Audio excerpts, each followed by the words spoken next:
Today, we will be looking at the second part of the story from a book called Leaves of Hope, the story of a man called John Corliss.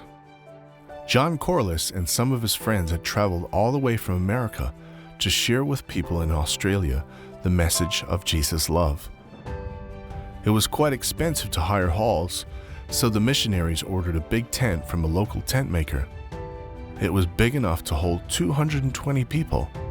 They pitched their tent in North Fitzroy on October 22, 1885. And 3 days later, they had their first tent meeting.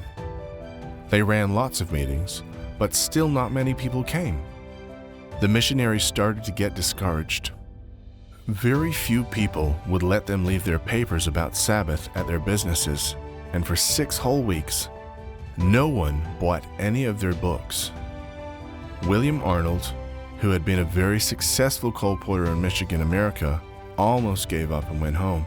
John Corliss was so discouraged he wrote a letter back home saying, "The weather is bleak. The people are bleak. I don't think we'll start a church here." Because few businesses would take their tracts, the missionaries had to hand them out in the street. A tract is a short religious or political paper. People wrote and distributed tracts in those days on lots of different topics. John Corliss and his friends handed out tracts about Jesus and how he made the Sabbath special.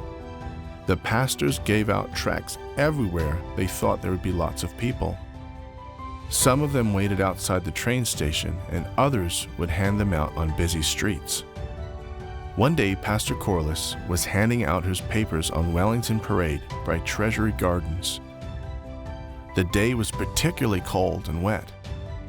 Many people were refusing to take them, and those who did would just drop them in the street. John got sick of it. He took his last tract and spiked it on the picket of an iron fence, muttering, "Perhaps somebody might read this one." Then he went home. We will find out what happened to this tract next time. Poor John. That would have been very difficult. They were all trying so hard to tell people about Jesus. They sure needed to remember the text in Galatians 6:9. So let's not get tired of doing what is good. At just the right time, we will reap a harvest of blessing if we don't give up. I'm Arnie from Arnie's Shack, and you have been listening to Bible Buddies. Our time is up for today, but I will look forward to catching up with all of you again next time. So take care, stay safe, and God bless.